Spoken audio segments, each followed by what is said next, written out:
ಕಾರ ಗುರುಗಳ ಕರುಣದಿಂದ ಪನಿತು ಬೇಡುವೆ ಅದರ ಕೇಳುವುದು. ಈ ಸಂಧಿಯಲ್ಲಿ 21 ಪದ್ಯಗಳ ಚಿಂತನೆ ಆಗಿತ್ತು. 22ನೇ ಪದ್ಯದಿಂದ ಚಿಂತನೆ ಆರಂಭ ಆಗಬೇಕು. ದೇವರ ಒಂದು ಚಿಂತನೆ ನಿರಂತರ ಇರಬೇಕು ಅಂತ ಇಲ್ಲಿ ನಿರೂಪಣೆ ಮಾಡ್ತಾರೆ.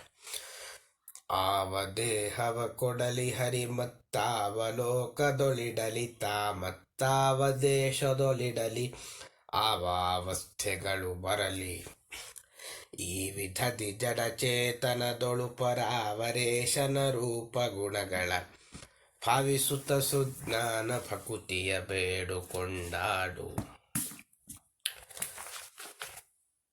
ಹರಿ ಆವ ದೇಹವ ಕೊಡಲಿ ಅಂತ.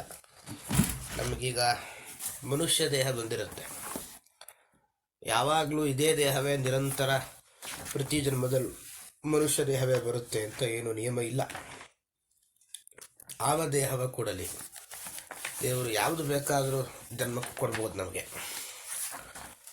ಮತ್ತಾವ ಲೋಕದೊಳಿಡಲಿ ತಾ ಆವ ದೇಶದೊಳಿರಲಿ. ನಾವು ಎಲ್ಲಿ ಬೇಕಾದ್ರೂ ಇರ್ತೀವಿ, ಎಲ್ಲಿ ಯಾವ ಲೋಕದಲ್ಲಿ ಇರ್ತೀವೋ ಗೊತ್ತಿಲ್ಲ. ಲೋಕ ಅಂದರೆ ಜಗತ್ತು, ಎಲ್ಲಿ ಬೇಕಾದರೂ ಇರ್ಬೋದು. ಇಲ್ಲೂ ಭಾರತ, ಯಾವುದು ಬೇರೆ ದೇಶ, ಎಲ್ಲಾದರೂ ಇರ್ಲಿಕ್ಕೆ ಸಾಧ್ಯತೆ ಇರುತ್ತೆ. ಆವ ದೇಶದೊಳು ಇರಲಿ, ಅವಾವಸ್ಥೆಗಳು ಬರಲಿ. ನಾವಿರುವ ದೇಶ ಯಾವುದು ಗೊತ್ತಿಲ್ಲ, ಯಾವ ಅವಸ್ಥೆ ಬರುತ್ತೆ ಗೊತ್ತಿಲ್ಲ. ಏನೇ ಬರಲಿ, ಈ ವಿಧದಿ ಜಡಚೇತನದೊಳು ಪರಾವರೇಶನ ರೂಪ ಗುಣಗಳ ಭಾವಿಸುತ್ತ. ಪ್ರತಿಯೊಬ್ಬ ವ್ಯಕ್ತಿಗಳಲ್ಲಿ ಹಾಗೂ ಜಡ ವಸ್ತುಗಳಲ್ಲಿ ಲಕ್ಷ್ಮೀಯ ಗಂಡನಾದ ಪರಮಾತ್ಮ ಬ್ರಹ್ಮಾದಿ ದೇವತೆಗಳನ್ನು ನಿಯಂತ್ರಣ ಮಾಡ್ತಾ ಇದ್ದಾನೆ. ಅವನು ಎಲ್ಲದರ ಒಳಗಿದ್ದಾನೆ. ಒಂದು ಪುಸ್ತಕ ಇದೆ ಅಂದರೆ ಪುಸ್ತಕದ ಒಳಗಿದ್ದಾನೆ. ಚೇತನರಿದ್ದಾರೆ ಅಂದರೆ ಜೀವರ ಒಳಗಿದ್ದಾನೆ. ಮತ್ತು ಗುಣಗಳ ಭಾವಿಸುತ್ತಾ ಅಂತ ಅನಂತ ವಸ್ತುಗಳ ಇರ್ತಾನೆ. ಅವನಲ್ಲಿ ಬೇಕಾದಷ್ಟು ಗುಣಗಳಿದೆ ಅಂತ, ಒಳ್ಳೆಯ ಗುಣಗಳು ಅವನಲ್ಲಿ ಉಂಟು.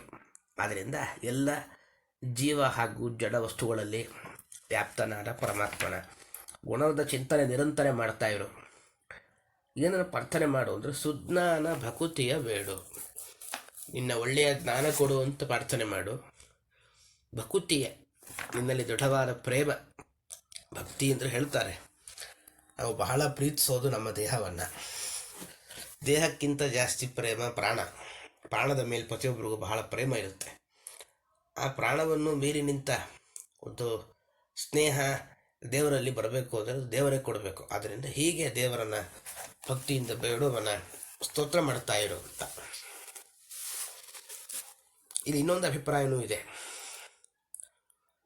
ಯಾವ ದೇಹ ಅಂದರೆ ಮನುಷ್ಯರಲ್ಲಿ ಅನೇಕ ವ್ಯವಸ್ಥೆಗಳಿರುತ್ತೆ. ಯಾವುದೇ ಮನುಷ್ಯರ ದೇಹ ಬರಲಿ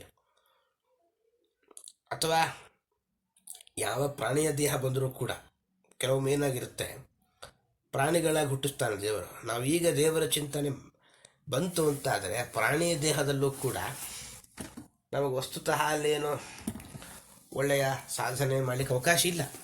ಆದ್ದರಿಂದ ಯಾವ ದೇಹ ಬಂದರೂ ನಾವು ಈಗ ಒಳ್ಳೆಯ ಚಿಂತನೆ ಆಯಿತು ಅಂತಾದರೆ ಅಲ್ಲೂ ಕೂಡ ಸರಿಯಾದ ವ್ಯವಸ್ಥೆ ಮಾಡ್ತಾನೆ ದೇವರು. ಹಿಂದೆ ದೇಹ ಕೊಟ್ಟವನು ಅವನೇ, ಮುಂದೆ ದೇಹ ಬರುವಂತೆ ಮಾಡುವವನು ಅವನೇ. ಇದು ಬಹಳ ಗಮನಿಸಬೇಕಾದ ಅಂಶ. ಮತ್ತು ಯಾವ ಅವಸ್ಥೆಗಳು ಬರಲಿ ಅಂತ. ಅವಸ್ಥೆ ಅಂದರೆ ಸ್ವಪ್ನ, ಕನಸು, ನಿದ್ದೆ, ಎಚ್ಚರ, ಅಥವಾ ನಾವೀಗ ಬಾಲ್ಯ 8ರಿಂದ 16, ಆಮೇಲೆ 16ರಿಂದ 24, ಹೀಗೆಲ್ಲ ಯಾವುದೇ ತರಹದ ಅವಸ್ಥೆ, ಯೌವನ, ಕೊನೆಗೆ ವೃದ್ಧಾಪ್ಯ, ಯಾವುದೇ ಬರಲಿ, ಏನೇ ಬಂದರೂ ಕೂಡ ಪ್ರತಿಯೊಬ್ಬ ಜೀವರ ಒಳಗೆ, ಜಡದ ಒಳಗೆ ಪರಮಾತ್ಮ ಇದ್ದಾನೆ. ಅವನು ಗುಣಪೂರ್ಣನಾಗಿದ್ದಾನೆ ಅಂತ ಚಿಂತನೆ ಮಾಡ್ತಾ ಇರಬೇಕು ಅಂತಿದ್ದರ ಒಟ್ಟಾರೆ ಅಭಿಪ್ರಾಯ. ಮತ್ತು ಪರಾವರೇಶ ಅಂತ ಶಬ್ದ ಇದೆ, ಬಹಳ ಮಹತ್ವದ ಶಬ್ದ. ಪರ ಅಂದರೆ ಮಹಾಲಕ್ಷ್ಮೀ ದೇವಿ, ಆ ಮಹಾಲಕ್ಷ್ಮಿಗಿಂತಲೂ ಉತ್ತಮನಾಗಿದ್ದಾನೆ ಒಂದು. ಮತ್ತು ಪರಾವರರು ಅಂದರೆ ಪರ ಅಂದರೆ ಮಹಾಲಕ್ಷ್ಮಿ, ಅವಳಿಗಿಂತ ನಂತರದ ಸ್ಥಾನದಲ್ಲಿ ಬರುವ ಬ್ರಹ್ಮಹರಿ ದೇವತೆಗಳು, ಅವರಿಗೂ ಕೂಡ ನಿಯಾಮಕನಾಗಿದ್ದಾನೆ ಅಂತಿದ್ದಾರೆ ಒಟ್ಟಾರೆ ಅಭಿಪ್ರಾಯ. ನಮಗೆ ಎಷ್ಟೋ ಬಾರಿ ಅನಿಸುತ್ತೆ, ಕೆಲವರಿಗೆ ದೇಹ ಅನುಕೂಲ ಇರೋದಿಲ್ಲ, ಅಂಥ ಸಮಯದಲ್ಲಿ ಏನು ಮಾಡಬೇಕು ಅಂತ ಪ್ರಶ್ನೆ. ರೋಗ ಇರುತ್ತೆ, ದಾಸರಂತಾರೆ ಯಾವುದೇ ದೇಹ ಇರಲಿ ಅಲ್ಲಿ ಆರೋಗ್ಯ ಇರುತ್ತೆ, ಕೆಲವೊಮ್ಮೆ ಇರೋದಿಲ್ಲ. ದೇವರ ಚಿಂತನೆ ಮಾಡಲಿಕ್ಕಂತೂ ಅವಕಾಶ ಉಂಟೇ ಉಂಟು ಅಂತ. ಅಲ್ಲ, ಕೆಲವೊಮ್ಮೆ ಪ್ರಾಣಿಗಳ ದೇಹ ಬಂದಿದ್ದರೆ ಹಿಂದಿನ ಜನ್ಮದಲ್ಲಿ, ಆಗ ಕಥೆ ಏನು ಅಂದರೆ ಈಗಲೂ ದೇವರಲ್ಲಿ ಪ್ರಾರ್ಥನೆ ಮಾಡಲಿಕ್ಕೆ ಬರುತ್ತಂತೆ. ಏನು ಅಂದರೆ, ನಾನು ಹಿಂದೆ ಪ್ರಾಣಿಯಾಗಿ ಹುಟ್ಟಿದರೆ, ಒಂದು ವೇಳೆ ಹಸುವಾಗಿ ಹುಟ್ಟಿದರೆ, ನಾನು ಆಗ ಕೊಟ್ಟ ಹಾಲು ನಿನಗೆ ಅಭಿಷೇಕ ಆಗಲಿ ಅಂತ ಈಗೂ ಚಿಂತನೆ ಮಾಡಿದರೆ, ಅಥವಾ ನಾನು ಮೀನಾಗಿ ಹುಟ್ಟಿದರೆ ಸ್ವಾಮಿ ನೀರಿನ ಒಳಗೆ ಇರ್ತೇನೆ, ಅದು ಸದಾ ನಿನಗೆ ಸ್ನಾನ ಮಾಡಿದಂತೆ ಅಂತ, ಹೀಗೆ ಹಿಂದಿನದ್ದನ್ನು ಈಗ ಅರ್ಪಣೆ ಮಾಡಬಹುದು. ಅದರಿಂದ ಯಾವುದೇ ತರಹದ ಸಮಸ್ಯೆ ಇಲ್ಲ.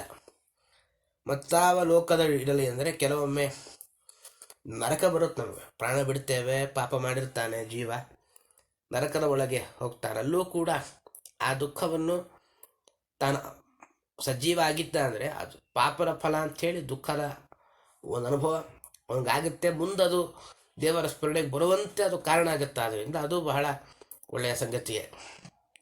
ಮತ್ತು ಆವಾವಸ್ಥೆಗಳು ಬರಲಿ ಅಂತ ಮನುಷ್ಯ ಬಹಳ ಹೆದರೋದು ಯಾವಾಗ ಅಂದರೆ, ಮರಣ ಬಂತು ಅಂತ ಆದಾಗ. ಶಾಸ್ತ್ರ ಹೇಳುತ್ತೆ, ಮರಣಕ್ಕೆ ಸನ್ನದ್ಧವಾಗಿರಬೇಕು ಪ್ರತಿಯೊಬ್ಬರು, ಒಂದು ಪೂರ್ಣ ಆಯುಷ್ಯ ಅಂತ ಇರುತ್ತೆ. ಎಷ್ಟು ಚೆನ್ನಾಗಿ ಹೇಳ್ತಾರೆ ಅಂದರೆ, ಅಂಗಿ ನಾವು ಧಾರಣೆ ಮಾಡ್ತೇವೆ, ಬಟ್ಟೆ ಕೊಳೆಯಾಗಿತ್ತು ಅಂದರೆ ಬಟ್ಟೆಯನ್ನು ಧರಿಸಿ ಹೊಸ ಬಟ್ಟೆಯನ್ನು ಹೇಗೆ ಸಹಜವಾಗಿ ಧಾರಣೆ ಮಾಡ್ತೇವೋ ಅದರಂತೆ ಈ ದೇಹ ಅಂಗಿ ಇದ್ದ ಹಾಗೆ ಕೊಳೆಯಾಗಿರುತ್ತೆ. ಮರಣ ಅಂದರೆ ಆ ದೇಹವನ್ನು ಕಡಿಸಿ ಹೊಸ ದೇಹವನ್ನು ಜೀವ ಸ್ವೀಕಾರ ಮಾಡುತ್ತಾನೆ ಅಂತ. ಆದ್ದರಿಂದ ಎಲ್ಲವನ್ನು ಯಾವುದೇ ತರಹದ ವಿಕಾರ ಇಲ್ಲದೆ ಸರಿಯಾಗಿ ಇಟ್ಕೊಳ್ಬೇಕು, ಸರಿಯಾಗಿ ಅದನ್ನು ಅರ್ಥ ಮಾಡಿಕೊಳ್ಬೇಕು ಅಂತಿದ್ದಾರೆ ಒಟ್ಟಾರೆ ಅಭಿಪ್ರಾಯ. ಪ್ರಶ್ನೋತ್ತರ ಗಮನಿಸೋದು ಅಂದರೆ, ಪರಮಾತ್ಮನನ್ನು ಎಲ್ಲಿ ಉಪಾಸನೆ ಮಾಡಬೇಕು ಅಂದರೆ, ಜೀವ ಹಾಗೂ ಜಡವಾದ ವಸ್ತುಗಳಲ್ಲಿ ಪರಮಾತ್ಮನ ಉಪಾಸನೆ ಮಾಡಬೇಕು. ಪರಾವರರು ಅಂದರೆ ಯಾರು? ಪರ ಮತ್ತು ಅವರ ಅಂತ ಶಬ್ದ. ಪರ ಅಂದರೆ ಲಕ್ಷ್ಮೀದೇವಿ, ಅವರ ಲಕ್ಷ್ಮಿಗಿಂತ ಕೆಳಗಿನ ಬ್ರಹ್ಮಾದಿ ದೇವತೆಗಳನ್ನು ನಿಯಂತ್ರಣ ಮಾಡುವ ಪರಮಾತ್ಮ ಅಂತ ಅರ್ಥ. ದೇವರಿಗೆ ಏನು ಬೇಕು, ದೇವರ ಹತ್ರ ಏನು ಬೇಡಬೇಕು? ಸ್ವಾಮಿ, ನನ್ನೆಲ್ಲ ನೀನು ಯಾವ ಜನ್ಮದಲ್ಲಿ ಬೇಕಾದರೂ, ಯಾವ ಜನ್ಮ ಬೇಕಾದರೂ ಕೊಡು, ಯಾವ ದೇಶ ಸ್ಥಿತಿ, ವಯಸ್ಸಾಗಿರುತ್ತೋ ಯೌವನ ಇರುತ್ತೋ, ಏನು ಬೇಕಾದರೂ ಇರಲಿ, ನಿನ್ನ ಗುಣಗಳ ಉಪಾಸನೆ ಮಾಡಿಸಾಗ ಭಕ್ತಿದಾನ ಕೊಡು ಅಂತ ದೇವರಲ್ಲಿ ಪ್ರಾರ್ಥನೆ ಮಾಡಬೇಕು ಅಂತ ಒಟ್ಟಾರೆ ಈ ಪದ್ಯದ ಅಭಿಪ್ರಾಯ. ಮುಂದುವರೆದು ಮುಂದಿನ ಪದ್ಯದಲ್ಲಿ ಒಂದು ಒಳ್ಳೆಯ ದೃಷ್ಟಾಂತ ಕೊಟ್ಟು ಪರಮಾತ್ಮನ ಇನ್ನೊಂದು ವಿಷಯವನ್ನು ಉಲ್ಲೇಖ ಮಾಡ್ತಾರೆ. ಪರಮಾತ್ಮ ಎಲ್ಲ ಕಡೆ ವ್ಯಾಪಿಸಿದ್ದಾನೆ ಅಂತ ಈ ವಿಷಯದಲ್ಲಿ ಒಂದು ಬಟ್ಟೆಯ ದೃಷ್ಟಾಂತ ಕೊಟ್ಟಿದ್ದಾರೆ. ಒಂದರೊಳಗೊಂದೊಂದು ಬೆರೆದಿಹ ಇಂದಿರೇಶನ ರೂಪಗಳ ಮನ ಬಂದ ತೆರದಲ್ಲಿ ಚಿಂತಿಸಿದ ಕನುಮಾನವಿನಿತಿಲ್ಲ. ಸಿಂಧುರಾಜನೊಳಂಬರಾಲಯ ಬಂಧಿಸಲು ಪ್ರತಿತಂತಿಗಳೊಳದ ಬಿಂದು ವ್ಯಾಪಿಸಿದಂತೆ ಇರುತಿಪ್ಪನು ಚರಾಚರದಿ. ಬಹಳ ಅದ್ಭುತವಾಗಿ ದಾಸರು ಹೇಳ್ತಾರೆ, ಒಂದರೊಳಗೆ ಒಂದೊಂದು ಬೆರೆದಿಹವು ಅಂತ. ಈಗ ಹಾಲು ನೀರು ಒಟ್ಟು ಮಾಡಿದರೆ ಅದು ಹೇಗೆ ಒಂದೊಂದು ಬೆರೆತುಕೊಂಡಿರುತ್ತೋ, ಯಾವುದು ಹಾಲು ಯಾವುದು ನೀರು ಅಂತಲೇ ಗೊತ್ತಾಗೋದಿಲ್ಲ. ಹಾಗೆ ದೇವರ ಒಂದು ರೂಪದ ಒಳಗೆ ಇನ್ನೊಂದು ರೂಪ ಸೇರಿಕೊಂಡಿರುತ್ತೆ. ಈಗ ದೇವರ ಒಂದು ಮೂಲ ರೂಪ ಇದೆ, ಅದನ್ನು ಪದ್ಮನಾಭ ಅಥವಾ ನಾರಾಯಣ ಅಂತ ಕರೀತಾರೆ. ಅದರ ಒಳಗೆ ರಾಮ, ಕೃಷ್ಣ ಅನೇಕ ರೂಪಗಳು ಅದರ ಒಳಗೆ ಇದೆ. ದೇವರ ಒಂದು ರೂಪದ ಒಳಗೆ ಅನೇಕ ರೂಪಗಳು ಒಳಗಿರ್ತವೆ. ಇಂದಿರೇಶನ ರೂಪಗಳ ಮನಬಂದ ತೆರದಲ್ಲಿ ಚಿಂತಿಸು. ಆದ್ದರಿಂದ ನಿನಗೆ ಯಾವ ರೂಪ ಚಿಂತನೆ ಮಾಡಬೇಕು ಅಂತ ಮನಸ್ಸು ಬರುತ್ತೋ, ಈಗ ಎಲ್ಲ ರೂಪಗಳನ್ನು ಚಿಂತನೆ ಮಾಡಲಿಕ್ಕೆ ಸಾಧ್ಯ ಆಗೋದಿಲ್ಲ. ಆದ್ದರಿಂದ ಕೆಲವರಿಗೆ ರಾಮ ಇಷ್ಟ, ಕೆಲವರಿಗೆ ಕೃಷ್ಣ ಇಷ್ಟ. ಯಾರು ರಾಮರೂಪವನ್ನು ಚಿಂತನೆ ಮಾಡಬಹುದು, ಅವರು ರಾಮ ಎಂಬ ರೂಪವನ್ನು ಮಾಡಿ ಚಿಂತನೆ. ಯಾರಿಗೆ ಕೃಷ್ಣ ರೂಪ ಮಾಡ್ಬೋದು ಚಿಂತನೆ. ಅಂದರೆ ಯಾವ ರೂಪದ ಚಿತ್ರಣ ಮನಸ್ಸಿನಲ್ಲಿ ಬಹಳ ಬಹಳ ಬೇಗ ಬರಲಿಕ್ಕೆ ಸಾಧ್ಯನೋ ಅದರ ಒಂದು ಚಿಂತನೆ ನಾವು ನಿರಂತರ ಮಾಡಲಿಕ್ಕೆ ಅವಕಾಶ ಇದೆ. ಮತ್ತೊಂದು ಮಾತು ಹೇಳ್ತಾರೆ, ಏನು ಅಂದರೆ ಈಗ ದೇವರ ಚಿಂತನೆ ಅಂದರೆ ಏನು? ನಾವೊಂದು ಕೃಷ್ಣನ ಪ್ರತಿಮೆಯನ್ನು ನೋಡ್ತೇವೆ, ಮನಸ್ಸಿನ ಒಳಗೆ ಅದರ ಒಂದು ಅದು ಕಾಣ್ತದೆ. ಮನಸ್ಸಿನ ಒಳಗಡೆ ಏನು ಕಾಣ್ತದೋ ಒಂದು ಪ್ರತಿಮೆಯ, ಅದನ್ನೇ ಕೃಷ್ಣ ಅಂತ ಚಿಂತನೆ ಮಾಡಬಾರ್ದು. ಅದೊಂದು ಆಕಾರ ಅಷ್ಟೇ, ಅದರ ಒಳಗೆ ದೇವರಿದ್ದಾನೆ ಅಂತ. ಪ್ರತಿಮೆಯೇ ದೇವರಲ್ಲ, ಪ್ರತಿಮೆ ಒಳಗೆ ದೇವರಿದ್ದಾರೆ ಅಂತ ನಮ್ಮ ಚಿಂತನೆ. ಅದರಿಂದ ಮನಸ್ಸಿನಲ್ಲಿ ಯಾವ ಪದಾರ್ಥವನ್ನು ನೋಡ್ತೇವೋ ಅದರ ಒಳಗೆ ದೇವರಿದ್ದಾನೆ ಅಂತ ಚಿಂತನೆ ಮಾಡ್ತಾ ಇರು. ಅಂದರೆ ಒಂದು ಆಕಾರ, ಒಂದು ಪ್ರತಿಮೆಯ ನಿರ್ಮಾಣ ಮಾನಸಿಕವಾಗಿ ನಾವೇ ಮಾಡ್ತೀವಿ, ಒಂದು ಕಲ್ಪನೆ ಮಾಡಿ ಅದರ ಒಳಗೆ ದೇವರಿದ್ದಾನೆ ಅಂತ ಹೀಗೆ ನಿರಂತರ ನೀನು ಚಿಂತನೆ ಮಾಡ್ತಾ ಇರು. ಇದಕ್ಕೆ ಅನುಮಾನ ಇನಿತಿಲ್ಲ ಅಂತ, ಈ ವಿಷಯದಲ್ಲಿ ಯಾವುದೇ ತರಹದ ಸಂದೇಹ ಬೇಡ ಅಂತ. ಇದಕ್ಕೊಂದು ದೃಷ್ಟಾಂತ ಹೇಳ್ತಾರೆ. ಒಂದು ಪರಮಾತ್ಮನಲ್ಲಿ ಅನೇಕ ಪರಮಾತ್ಮನ ರೂಪಗಳಿರುತ್ತೆ ಅನ್ನೋದಕ್ಕೊಂದು ದೃಷ್ಟಾಂತ. ಹೇಗೆ ಅಂದರೆ ಒಂದು ಹೊಸ ದೃಷ್ಟಾಂತ ಇದು. ಸಿಂಧುರಾಜನೊಳು ಅಂಬರಾಲಯ ಬಂಧಿಸಲು ಅಂತ. ಸಮುದ್ರ ನೀರು, ಸಮುದ್ರ ತೀರದಲ್ಲಿ ಒಬ್ಬ ಬಟ್ಟೆಯನ್ನು ಮನೆ ಆಕಾರದಲ್ಲಿ ಕಟ್ಟಿದ್ದಂತೆ. ನಿಮ್ಮ ಒಂದು ಮನೆಯ ಆಕಾರದಲ್ಲಿ ಬಟ್ಟೆ ಜೋಡಿಸಿದ. ಅಲ್ಲಿ ಏನಾಗುತ್ತೆ ಅಂದರೆ ಪ್ರತಿತಂತುಗಳೊಳು ಉದಬಿಂದು ವ್ಯಾಪಿಸಿದಂತೆ ಅಂತ. ಸಮುದ್ರದ ಅಲೆ ಬಂತು ಅಂತ ಆದರೆ ಅದು ಒದ್ದೆ ಆಗುತ್ತೆ. ಹೇಗೆ ಪ್ರತಿಯೊಂದು ಬಟ್ಟೆಯ ಒಳಗಡೆ ಪ್ರತಿಯೊಂದು ನೂಲಿರುತ್ತಲ್ಲ, ಪ್ರತಿಯೊಂದು ನೂಲಿನಲ್ಲೂ ಕೂಡ ನೀರಿನ ಕಣ ಹೇಗೆ ಎಲ್ಲ ಕಡೆ ಸೇರುತ್ತೋ ಹಾಗೆ ದೇವರು ಎಲ್ಲಿದ್ದಾನೆ ಅಂದರೆ ಚರಾಚರದಿ ಇರುತಿಪ್ಪನು ಅಂತ. ಒಂದೊಂದು ಕಡೆಯಲ್ಲೂ ಇದ್ದಾನವನು. ದೇವರಿಲ್ಲದ ಒಂದು ಜಾಗ ಇಲ್ಲ. ಜೀವರಲ್ಲೂ ಪ್ರತಿ ಕಡೆ ವ್ಯಾಪಿಸಿದ್ದಾನೆ. ಹೇಗೆ ನೀರಿನ ಹನಿ ಪ್ರತಿಯೊಂದು ನೂಲಿನ ಒಳಗೂ ವ್ಯಾಪಿಸಿದೆಯೋ ಹಾಗೆ ಇಲ್ಲೂ ಅಷ್ಟೇ ಈ ಪರಮಾತ್ಮ ಪ್ರತಿಯೊಂದರ ಒಳಗೂ ಕೂಡ ತಾನು ವ್ಯಾಪಿಸಿದ್ದಾನೆ ಅಂತಿದ್ದಾರೆ ಒಟ್ಟಾರೆ ಅಭಿಪ್ರಾಯ. ಅಂದರೆ ಏನು ಅಭಿಪ್ರಾಯ ಬಂತು ಅಂದರೆ, ದೇವರ ರೂಪಗಳು ಒಂದರ ಒಳಗೆ ಒಂದಿರುತ್ತೆ ಅಂತ. ಇದು ಹೇಗೆ? ಹಾಗಾದರೆ ನಾವು ಯಾವುದನ್ನು ಚಿಂತನೆ ಮಾಡಬೇಕು ಅಂದರೆ, ರಾಮನ ಒಳಗೆ ನರಸಿಂಹ ಇದ್ದಾನೆ, ನರಸಿಂಹನ ಒಳಗೆ ರಾಮನೂ ಇದ್ದಾನೆ ಅಂತ. ಇದು ದೇವರಲ್ಲಿ ಮಾತ್ರ ಸಾಧ್ಯ. ಇದು ಹೇಗೆ ಸಾಧ್ಯ ಅಂದರೆ ಇದಕ್ಕೊಂದು ದೃಷ್ಟಾಂತ ಕೊಡ್ತಾರೆ ದಾಸರೇ ಮುಂದೆ. ಏನು ಅಂದರೆ ನವನಾರಿ ಕುಂಜರ ಅಂತ. ಏನದು ಅಂದರೆ ನವನಾರಿ, ನವನು 9 ಅಂತ. ಒಂದು ಫೋಟೋ ಬರೆದ. ಹೇಗಿತ್ತು ಅಂದರೆ 9, ಅದೊಂದು ಆನೆಯ ಫೋಟೋ. ದೂರದಿಂದ ಕಂಡ್ರೆ ಆನೆ ಅಂತ ಅನಿಸುತ್ತೆ. ಆದರೆ ಅವನ ಕೌಶಲ್ಯ ಹೇಗಿತ್ತು, ಬರೆದವನ ಆ ಒಂದು ಚಿತ್ರ ತಯಾರಿಸಿದವನ ಕೌಶಲ್ಯ ಹೇಗಿತ್ತು ಅಂದರೆ, ನಾವಂದ್ರೆ 9 ಜನ ಸ್ತ್ರೀಯರನ್ನು ಸೇರಿಸಿ ಒಂದು ಆನೆಯ ಆಕಾರ ಬರುವಂತೆ ಮಾಡಿ ಒಂದು ಕಲಾಕೃತಿಯನ್ನು ನಿರ್ಮಾಣ ಮಾಡಿದವಪ್ಪ. ದೂರದಲ್ಲಿ ನೋಡ್ಲಿಕ್ಕೆ ಏನು ಅಂತ ಅನಿಸುತ್ತೆ, ಒಂದು ಆನೆ ಅಂತ ಅನಿಸುತ್ತೆ. ಹತ್ತಿರದಲ್ಲಿ ನೋಡಿದ್ರೆ ಏನು ಅನಿಸುತ್ತೆ, ಪ್ರತಿಯೊಂದು ಸ್ತ್ರೀಯರು. ಅದರಂತೆ ಪರಮಾತ್ಮನ ರೂಪಗಳು ಹೀಗೆ ಅಂತ. ದೂರದಲ್ಲಿ ನೋಡಿದ್ರೆ ನರಸಿಂಹ ಅಂತ ಅನಿಸುತ್ತೆ, ಹತ್ತಿರ ಬಂದರೆ ಅವನಲ್ಲಿ ರಾಮನೂ ಇದ್ದಾನೆ, ಕೃಷ್ಣನೂ ಇದ್ದಾನೆ. ಹೀಗೆ ಅರ್ಥ ಮಾಡಿಕೊಳ್ಳಬೇಕು. ಇದೊಂದು ವಿಶೇಷವಾದ ಒಂದು ಸಂಗತಿ ಅಂತ ನಾವು ಗಮನಿಸಬೇಕಾದ ಅಂಶ. ಮತ್ತೆ ಇನ್ನೊಂದು ಅಭಿಪ್ರಾಯವನ್ನು ಹೇಳ್ತಾರೆ, ಪರಮಾತ್ಮ ಎಲ್ಲ ಕಡೆ ಇದ್ದಾನೆ. ನಾವು ಯಾವುದನ್ನು ಮಾಡಬೇಕು ಚಿಂತನೆ ಅಂದರೆ, ದೇವತೆಗಳಿಗಾಗುವಾಗ ಪ್ರತಿಯೊಂದು ವಸ್ತುಗಳಲ್ಲಿ ಏನೇನು ರೂಪಗಳಿದೆಯೋ ಅದೆಲ್ಲವನ್ನೂ ಕೂಡ ಚಿಂತನೆ ಮಾಡುವ ಯೋಗ್ಯತೆ ಅವರಿಗುಂಟು. ನಮಗೆ ಅಂಥ ದೊಡ್ಡ ಸಾಮರ್ಥ್ಯ ಇಲ್ಲ. ನಮಗೆ ಎಷ್ಟು ಸಾಧ್ಯವಾಗುತ್ತೋ ಅಷ್ಟನ್ನು ಚಿಂತನೆ ಮಾಡಬೇಕು ಅಂತಿದ್ದಾರೆ ಒಟ್ಟಾರೆ ಅಭಿಪ್ರಾಯ. ಪ್ರಶ್ನೋತ್ತರ ಗಮನಿಸೋದಾದರೆ, ಪರಮಾತ್ಮನ ರೂಪ ಹೇಗಿದೆ ಅಂದರೆ, ಒಂದರಲ್ಲಿ ಬೇಕಾದಷ್ಟು ರೂಪಗಳಿದೆ. ಎಲ್ಲಿ ಚಿಂತನೆ ಮಾಡಬೇಕು ಅಂದರೆ, ಶುದ್ಧವಾದ ವಸ್ತುಗಳಲ್ಲಿ ದೇವರನ್ನು ಒಂದು ಚಿಂತನೆ ಮಾಡು. ಪರಮಾತ್ಮ ಜೀವರಲ್ಲಿ ಜಡರ ಒಳಗೆ ವ್ಯಾಪ್ತನಾಗಿದ್ದಾನೆ ಅನ್ನೋದು ದೃಷ್ಟಾಂತ ಯಾವುದು ಅಂದರೆ, ಸಮುದ್ರದ ನೀರಿನಲ್ಲಿ ಒಂದು ಬಟ್ಟೆಯನ್ನು ಮನೆ ಆಕಾರ ಜೋಡಿಸಿದರೆ ಹೇಗೋ ಹಾಗೆ ಇಟ್ಕೊಳ್ಬೇಕು ಅಂತಿದ್ದಾರೆ ಒಟ್ಟಾರೆ ಅಭಿಪ್ರಾಯ. ಇಷ್ಟು ಹೇಳಿ ಮುಂದಿನ ಪದ್ಯದಲ್ಲಿ ಇನ್ನೊಂದು ಪರಮಾತ್ಮನ ಅದ್ಭುತವಾದ ಸಾಮರ್ಥ್ಯ ಹೇಳ್ತಾರೆ. ಒಂದು ರೂಪದೊಳೊಂದವಯವದೊಳೊಂದು ರೋಮದೊಳೊಂದು ದೇಶದೆ ಪೊಂದಿ ಇಪ್ಪವ ಜಾಂಡರಂತಾನಂತ ಕೋಟಿಗಳು ಹಿಂದೆ ಮಾರ್ಕಂಡೇಯ ಕಾಣನೆ ಒಂದು ರೂಪದಿ ಸೃಷ್ಟಿ ಪ್ರಳಯವ ಇಂದಿರೇಶನೋ ಲೇನಿದಚ್ಚರಿ ಅಪ್ರಮೇಯ ಸದಾ. ಪರಮಾತ್ಮನ ವೈಶಿಷ್ಟ್ಯ ಹೇಗೆ ಅಂದರೆ, ಒಂದು ಬ್ರಹ್ಮಾಂಡ ನಾವೇನು ಜಗತ್ತು ನೋಡ್ತೇವೆ, ಜಗತ್ತು ಅದು ಬ್ರಹ್ಮಾಂಡದ ಒಳಗಿದೆ. ಈ ಬ್ರಹ್ಮಾಂಡ ಎಲ್ಲೆಲ್ಲಿದೆ ಅಂತ ಪ್ರಶ್ನೆ. ಒಂದು ರೂಪದಳು ಪರಮಾತ್ಮನ ಒಂದು ರೂಪದಲ್ಲಿ ಬ್ರಹ್ಮಾಂಡ ಇದೆ. ಅಷ್ಟು ಬೇಡ, ಒಂದು ಅವಯವದಳು ಅವನ ಒಂದು ಕೈ, ಅಲ್ಲೂ ಬ್ರಹ್ಮಾಂಡ ಇದೆ.